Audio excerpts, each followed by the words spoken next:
이 시간 사랑하는 성도님들과 함께 나눌 하나님의 귀한 말씀은 열왕기상 17장 19절에서 24절까지의 말씀입니다. 열왕기상 17장 19절에서 24절까지의 말씀, 우리 교독해서 읽도록 하겠습니다.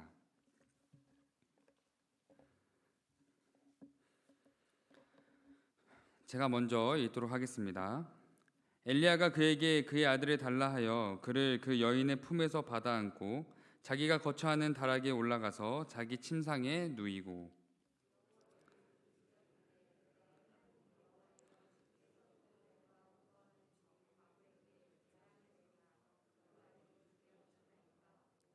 그 아이 위에 몸을 3번 펴서 엎드리고 여호와께 부르짖어 이르되 내 하나님 여호와여 원하건대 이 아이의 혼으로 그의 몸에 돌아오게 하옵소서 하니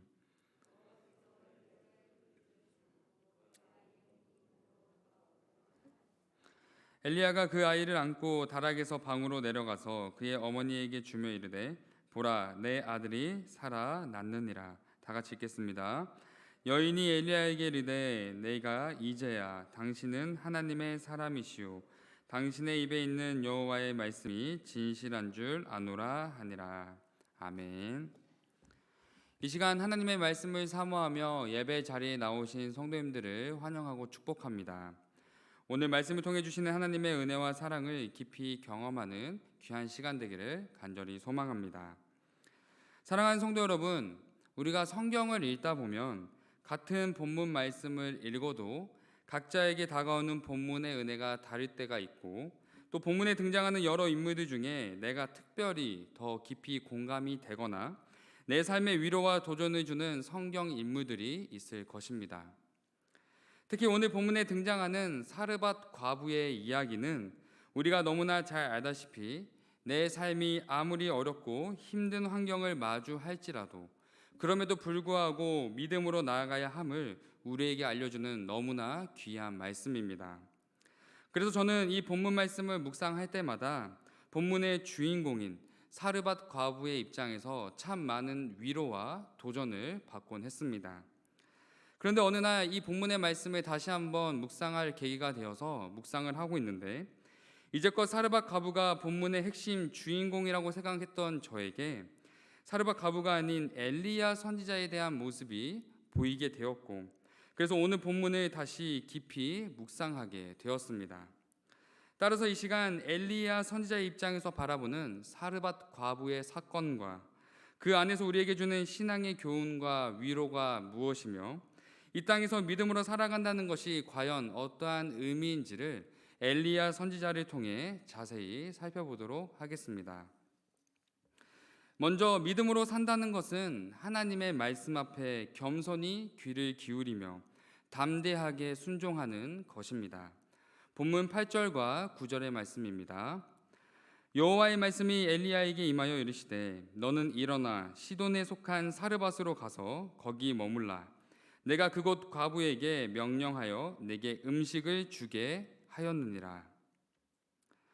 8절에서 하나님의 말씀이 엘리야 선지자에게 임하였다라고 기록되어 있는데 이 말은 하나님의 말씀에 대한 주권이 하나님에게 있음을 분명하게 알려주는 말씀입니다. 다시 말해 하나님의 말씀을 내가 아무리 많이 읽고 듣는다 할지라도 하나님의 허락하심이 없다면 성경의 어떠한 말씀도 우리가 스스로 깨달을 수 없는 존재라는 것을 인정해야 하며 하나님의 말씀 앞에 그렇게 우리는 늘 겸손한 마음과 자세로 귀를 기울여야 함을 오늘 말씀을 통해 우리에게 알려주고 있습니다. 따라서 엘리야 선지자에게 하나님의 말씀이 임하였다라는 이 기록의 말씀은 엘리야 선지자가 하나님의 말씀 앞에 늘 겸손히 귀를 기울이며 살아가는 삶을 살아가고 있었음을 우리는 짐작해 볼 수 있습니다. 그런데 하나님은 이렇게 겸손하게 하나님의 말씀 앞에 귀를 기울이며 살아가는 엘리야 선지자에게 도무지 이해할 수 없는 명령을 내리고 계십니다. 먼저 하나님은 엘리야에게 시돈에 속한 사르밧으로 가서 머물라라고 말씀하시는데 사르밧은 두로와 시돈 사이에 있는 지중해 해변 도시이자 우상 바알을 숭배하는 바알 종교의 중심지였습니다. 또한 사르밧은 엘리야를 죽이기 위해 혈안이 된 여왕 이세벨의 고향이었기 때문에 엘리야는 어떠한 일이 있더라도 사르밧만큼은 반드시 피해 가야 하는 상황에 놓여 있었습니다. 그러나 하나님은 엘리야에게 사르밧으로 가라는 것을 넘어서 그곳에 살고 있는 과부의 도움을 받아 머물라라고 명령하는 것입니다. 그런데 우리가 너무나 잘 알다시피 고대 사회에서 과부라는 사람들은 누군가를 돕기보다 도움을 받아야 하는 가장 빈곤층에 해당하는 사람들이었기 때문에, 그리고 현재 온 땅의 기근과 가뭄으로 인해 그 어떠한 누구도 다른 사람을 도울 수 없는 상황에 놓여 있었습니다. 그렇기 때문에 엘리야에게 있어 하나님께서 과부를 통해 사르밧에 머물라고 명령하시는 이 말씀은 엘리야가 도저히 따를 수 없고 이해할 수 없는, 그리고 전혀 신뢰할 근거가 없는 명령이었다라는 것을 우리는 알 수 있습니다. 그렇다면 하나님은 도대체 왜 엘리야에게 이 모든 것을 다 자세히 알려주지 않으시고 이해할 수 없는 명령으로 이끌어 가신 것일까요? 그 이유는 엘리야의 온전한 믿음과 순종을 통해 하나님의 계획하심과 뜻을 이루고자 하셨기 때문입니다. 마치 우리가 사방이 보이지 않는 짙은 어둠 속을 걸을 때 앞서가는 누군가의 목소리에 더욱 귀를 기울이고 의지하게 되는 것처럼, 하나님은 우리가 모든 상황 속에 오직 하나님만을 의지하며 나아가기를 간절히 원하고 계십니다. 왜냐하면 그 모습이 바로 하나님이 기뻐하시는 진정한 믿음의 모습이기 때문입니다.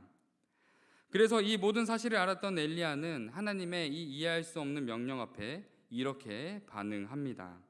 10절 상반절의 말씀입니다. 그가 일어나 사르밧으로 가서.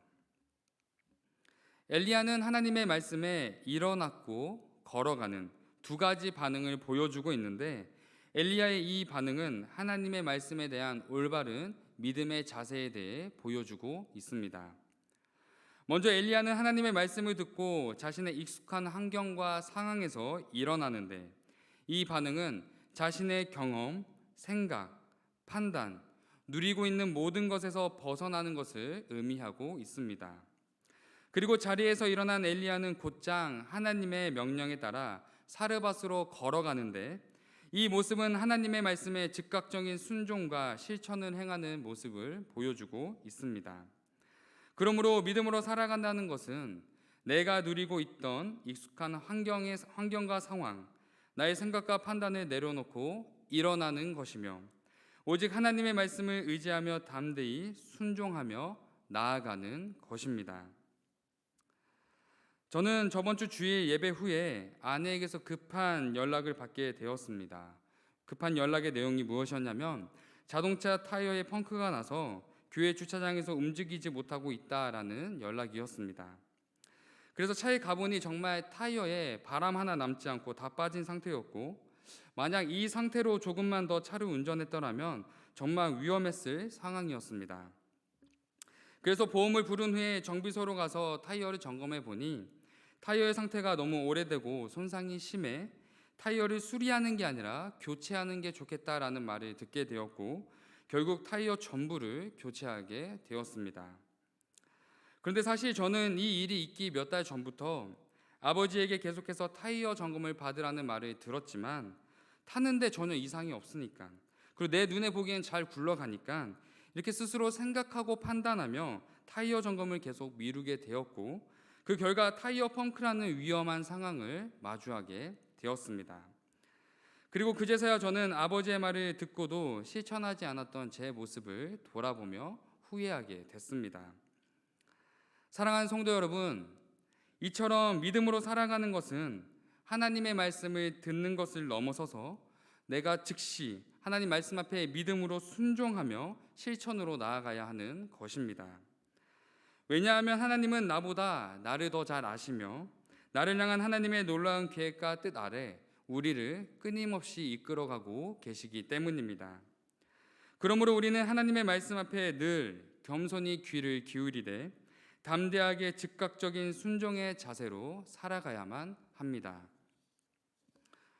믿음으로 살아간다는 것은 내 삶을 이끄시고 도우시는 살아계신 하나님을 경험하는 것입니다.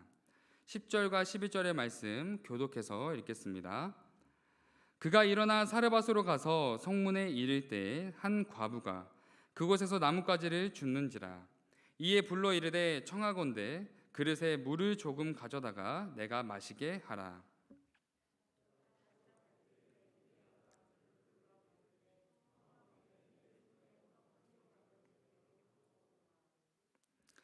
엘리야는 하나님의 말씀에 따라 사르밧으로 나아가게 되었고 성문에 이를 때 한 과부가 나뭇가지를 줍고 있는 것을 보게 됩니다.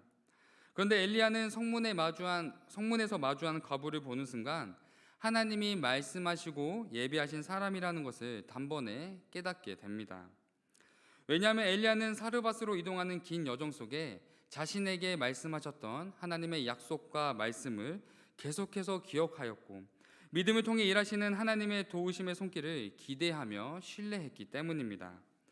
그로 인해 엘리야는 성문에서 마주한 과부를 보았을 때 내가 우연히 본 과부구나, 때마침 지나가는 과부구나 라고 스스로 판단하고 생각하는 것이 아니라 하나님의 말씀에 따라 하나님이 예비하신 사람이라는 것을 분명하게 믿을 수 있었던 것입니다. 그로 인해 엘리야는 과부를 통해 먹을 것을 주시겠다고 약속하신 하나님의 말씀에 따라 과부에게 물과 떡 한 조각을 요청하게 되었는데 엘리야는 전혀 예상하지 못한 과부의 반응을 마주하게 되었습니다. 12절의 말씀입니다. 그가 이르되 당신의 하나님 여호와께서 살아계심을 두고 맹세하노니 나는 떡이 없고 다만 통에 가루 한 움큼과 병에 기름 조금뿐이라. 내가 나뭇가지 둘을 주어다가 나와 내 아들을 위하여 음식을 만들어 먹고 그 후에는 죽으리라. 엘리야는 하나님의 말씀을 믿고 의지함으로 과부에게 담대하게 먹을 것을 요청하였지만 과부는 자신이 처한 비참한 상황과 현실을 토로하며 더 나아가 나는 오늘 아들과 함께 죽을 것입니다 라고 고백하게 됩니다. 이처럼 현재 과부가 처한 상황은 절대로 누군가를 도울 수 있는 형편이 아니었기 때문에 엘리야의 입장에서는 이제 다른 과부를 찾거나 다른 방법을 구해야만 했습니다. 그런데 엘리야는 과부의 대답을 듣고 놀라운 반응을 보여줍니다. 13절 상반절의 말씀입니다. 엘리야가 그에게 이르되 두려워하지 말고 가서 내 말대로 하려니와. 엘리야는 과부가 처한 비참한 상황에 대해 자세히 들었음에도 불구하고 여전히 자신에게 먹을 것을 가져오라고 명령하고 있는데 이 모습은 우리가 너무나 이해할 수 없는 비인격적인 행동처럼 보이기까지 합니다.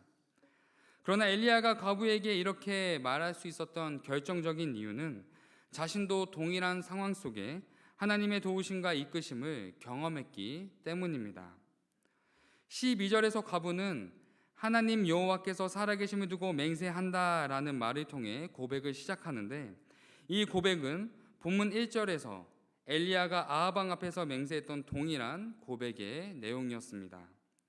그로 인해 엘리야는 사르밧 과부의 고백을 듣는 동시에 이전 아합 왕 앞에서 자신이 가뭄을 선포하고 그리 시냇가에 숨어 지내는 동안 하나님이 까마귀를 통해 밤낮으로 자신을 먹이셨던 초자연적인 하나님의 도우심과 이끄심을 기억하는 계기가 되었을 것입니다. 따라서 엘리야는 자신 앞에서 비참한 상황과 환경을 토로하는 과부에게 상황과 환경을 넘어 일하시는 하나님의 초자연적인 도우심을 직접 경험할 수 있도록 계속해서 과부에게 믿음을 요구했던 것입니다. 그러므로 믿음으로 산다는 것은 내 삶으로 먼저 살아내는 믿음의 결단과 경험을 통해 하나님의 살아계심을 증거하고 전하는 것임을 우리는 기억해야 합니다. 저는 현재 사랑하는 카이로스 고등부 친구들과 함께 행복하고 즐거운 시간을 보내고 있습니다. 그런데 제가 고등부 사역을 3년 동안 하면서 항상 마음이 어려워지고 조심스러워지는 시기가 있는데 바로 그 시기가 11월 수능 시험이 있는 달입니다. 특히 이 시기에는 수능 시험뿐만이 아니라 고3 친구들의 대학 수시 결과가 계속해서 나오기 때문에 이 시기에 참 많은 친구들이 힘들어하고 어려워하는 모습을 듣거나 자주 보곤 합니다. 그래서 저는 이 시기가 되면 항상 아이들에게 믿음을 가져야 돼. 어떠한 결과가 있더라도 하나님을 향한 믿음을 절대 놓쳐서는 안 돼라고 말하며 믿음에 대해 더욱 강조하며 가르쳐 줍니다. 그러나 아이들에게는 이러한 위로가 전혀 들리지 않는 것처럼 보였습니다. 그런데 올해 제가 수능 시험처럼 1년에 딱 한 번 있는 정말 중요한 시험을 열심히 준비하고 치렀지만 시험에 떨어졌다라는 결과를 듣게 되었습니다. 그래서 시험에 떨어진 그날은 마치 온 하늘이 무너지는 것처럼 정말 큰 충격을 받고 아무것도 하고 싶지가 않아서 정말 혼자 있고 싶다라는 생각을 많이 했던 것 같습니다. 그런데 그 순간 혼자 생각하고 고민하고 있는 중에 우리 고등부 아이들이 생각나면서 아이들이 가지고 있는 시험과 진로의 부담감이 얼마나 크고 두려울까, 그리고 이 시기에 믿음으로 결단하며 하나님 앞으로 나오는 것이 얼마나 힘든 것일까, 그렇게 조금이나마 아이들의 입장에서 생각해보고 공감하는 귀한 계기가 되었습니다. 그래서 이후 저는 그 다음 주 설교 시간 때 나 시험에서 떨어졌어. 그런데 나는 하나님을 향한 믿음을 절대 놓지 않을 거야. 그러니까 우리도 함께 끝까지 믿음으로 나아가자라고 믿음을 전하게 되었을 때 아이들은 이전과는 다른 마음으로 제가 전하는 믿음에 대해 받아들이는 모습을 보게 되었습니다. 사랑하는 성도 여러분, 이처럼 믿음으로 살아간다는 것은 내가 아는 믿음에 대한 지식을 전하고 알려주는 것이 아니라 내가 먼저 믿음으로 삶을 살아내는 것입니다. 그러므로 무엇보다 먼저 믿음으로 삶을 살아내시기를 바랍니다. 그리고 하나님은 믿음으로 살아가는 우리의 삶을 통해 반드시 살아계신 하나님의 도우심과 계획 가운데 이끄심을 경험하게 하실 것입니다. 믿음으로 산다는 것은 기도를 통해 하나님과 늘 교통하는 삶을 살아가는 것입니다. 사르밧 과부는 엘리야를 통해 병의 기름과 통의 가루가 떨어지지 않는 기적을 경험하게 되었고, 엘리야는 하나님이 말씀하신 대로 사르밧 과부의 도움을 받아 사르밧에서 평안히 머물고 있었습니다. 그런데 어느 날 엘리야와 과부는 예기치 못한 상황을 마주하게 되었습니다. 본문 17절의 말씀입니다. 다 같이 17절 말씀 읽겠습니다. 이 일 후에 그 집 주인 되는 여인의 아들이 병들어 증세가 심히 위중하다가 숨이 끊어진지라. 과부는 기근과 가난이라는 고난에서 벗어나자 이제는 아들의 죽음이라는 큰 절망과 고난 앞에 놓이게 되었습니다. 그리고 지금껏 하나님의 말씀을 통해 미리 듣고 알았던, 그리고 순종했던 엘리야 또한 과부 아들의 죽음에 대해서는 전혀 듣지 못했기 때문에 과부처럼 큰 충격에 빠졌을 것입니다. 그러나 엘리야와 과부는 아들의 죽음이라는 동일한 상황 앞에 전혀 다른 모습과 반응을 보여주고 있습니다. 먼저 과부는 18절의 기록처럼 아들의 죽음이라는 고난의 원인을 자신의 생각과 경험을 통해 찾고자 하였고, 결국 자신의 죄로 인해 생겨난 결과라고 스스로 판단하였습니다. 또한 이 사건의 책임을 엘리야에게 돌리며 엘리야를 원망하며 자신의 억울함을 엘리야에게 호소하며 죽은 아들을 계속해서 자신의 품에 안고 있었습니다. 이처럼 과부는 예기치 못한 아들의 죽음이라는 큰 고난 앞에 스스로의 경험과 생각으로 아들의 죽음에 대한 원인과 답을 찾으려 노력하였고, 사람들에게 자신의 억울한 마음과 아픔을 나누려 하였고, 자신의 품 안에서 죽은 아들을 떠나보내려 하는 모습을 보여주고 있습니다. 그런데 과부의 이러한 모습은 예기치 못한 고난과 위기 앞에 서 있는 우리의 모습과 너무나 닮아 있습니다. 왜냐하면 우리 또한 고난 앞에 하나님의 뜻을 먼저 묻는 것이 아니라 나의 삶의 경험 안에서 고난의 이유와 원인을 스스로 찾고 판단하려 할 때가 너무나 많기 때문입니다.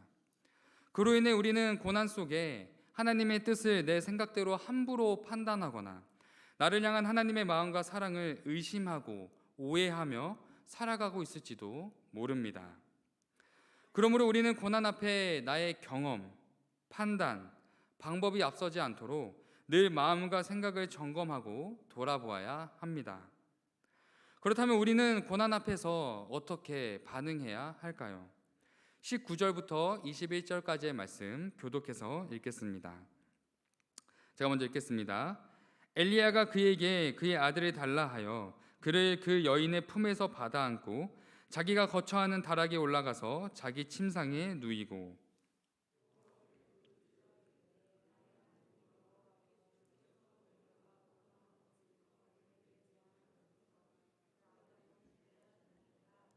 다 같이 읽겠습니다. 그 아이 위에 몸을 3번 펴서 엎드리고 여호와께 부르짖어 이르되 내 하나님 여호와여 원하건대 이 아이의 혼으로 그의 몸에 돌아오게 하옵소서 하니. 먼저 19절에서 엘리야는 과부와 달리 스스로 어떠한 생각도 판단도 말도 하지 않은 채 묵묵히 과부의 품에서 아들을 받아 자신이 거처하는 다락방 침대에 누이는데, 이 행동은 매우 상징적인 모습을 담고 있습니다. 왜냐하면 엘리야에게 있어 다락방의 침상은 언제나 하나님 앞에 겸손히 기도하며 하나님의 말씀을 듣는 거룩한 임재의 장소였기 때문입니다. 따라서 엘리야는 죽은 아들을 과부의 슬픔과 아픔이 가득한 그녀의 품 안에서 하나님과 교통하는 임재의 장소로 옮긴 것입니다. 그리고 엘리야는 하나님을 향해 간절히 기도하는데, 먼저 엘리야는 20절에서 하나님을 향한 자신의 솔직한 마음과 심정을 토로하고 있습니다. 이전 과부가 자신의 솔직한 마음을 엘리야에게 쏟아 부었다면, 엘리야는 자신의 솔직한 모든 마음과 심정을 사람이 아닌 하나님께 쏟아붓고 있는 것입니다. 또한 엘리야는 21절에서 죽은 아들의 몸에 3번이나 올라가 자신의 몸을 엎드려 기도하는데, 이 모습은 구약 정결법상 시체의 몸을 대는 부정한 행위와 같았습니다. 그러나 엘리야는 자신이 부정해진다 할지라도 죽은 아들을 위해 자신을 제물로 드리는 것처럼, 마치 모세가 이스라엘을 위해 자신의 목숨을 내어놓고 기도한 것처럼 엘리야 또한 지금 목숨을 걸고 하나님께 부르짖어 기도하고 있음을 보여주고 있습니다. 따라서 고난 앞에서 보여준 엘리야의 반응은 고난의 문제를 자신의 품이 아닌 하나님의 임재 앞으로 가지고 나아왔으며, 사람이 아닌 하나님께 자신의 모든 마음을 솔직하게 고백하였고, 자신의 목숨을 결단한 만큼의 간절한 기도를 드렸음을 기억해야 합니다. 그리고 놀랍게도 하나님은 엘리야의 이 기도에 응답해 주십니다. 22절의 말씀입니다. 여호와께서 엘리야의 소리를 들으심으로 그 아이의 혼이 몸으로 돌아오고 살아난지라. 하나님은 과부의 죽은 아들을 살려주셨는데 그 이유가 엘리야의 소리를 들으셨기 때문이다 라고 분명하게 알려주고 계십니다. 따라서 하나님은 과부의 죽은 아들을 통해 살아계신 하나님의 놀라운 능력을 나타내시길 원하셨고, 더 나아가 믿음의 사람의 기도를 들으시고 응답하시는 존재라는 것을 깨닫게 하셨습니다. 그러므로 믿음으로 산다는 것은 어떤 상황에도 기도를 통해 하나님의 뜻을 먼저 묻는 것이며, 나의 기도를 들으시는 하나님과 소통하는 삶을 살아가는 것임을 우리는 꼭 기억해야 합니다. 사랑하는 성도 여러분, 오늘 엘리야 선지자를 통해 살펴본 3가지 믿음의 모습을 꼭 기억하시기를 바랍니다. 믿음으로 살아간다는 것은 하나님의 말씀 앞에 겸손히 귀를 기울이며 담대하게 순종하는 것입니다. 그러므로 늘 하나님의 말씀을 가까이 하며 읽고 묵상함으로 매일 나에게 주시는 하나님의 말씀을 늘 겸손히 귀를 기울여야 하며, 또한 말씀에 즉각적으로 순종하는 삶을 우리는 살아가야 합니다. 그러므로 말씀을 읽는 삶을 넘어 말씀으로 사는 삶을 살아가시기를 간절히 소망합니다. 또한 믿음으로 살아간다는 것은 내 삶을 이끄시고 도우시는 살아계신 하나님을 나의 삶으로 경험하는 것입니다. 그러므로 입술과 지식으로 나의 믿음을 말하고 전하는 것이 아니라 매일 믿음으로 먼저 살아내는 나의 삶의 모습을 통해 살아계신 하나님을 증거하고 전하시기를 바랍니다. 마지막으로 믿음으로 살아간다는 것은 나의 기도를 들으시고 응답하시는 하나님과 늘 교통하는 삶을 살아가는 것입니다. 그러므로 언제나 내 기도의 귀를 기울이시며 들으시는 하나님의 은혜와 자비를 기억하고 나에게 주어진 모든 기도의 자리로 나아가 기도하되 간절히 기도해야 합니다. 침례교회 목사였던 F.B. 마이어는 기도에 대해 이렇게 말했습니다. 우리의 인생에 있어 가장 큰 비극은 응답받지 못하는 기도가 아니라 믿음으로 드리지 않는 기도이다.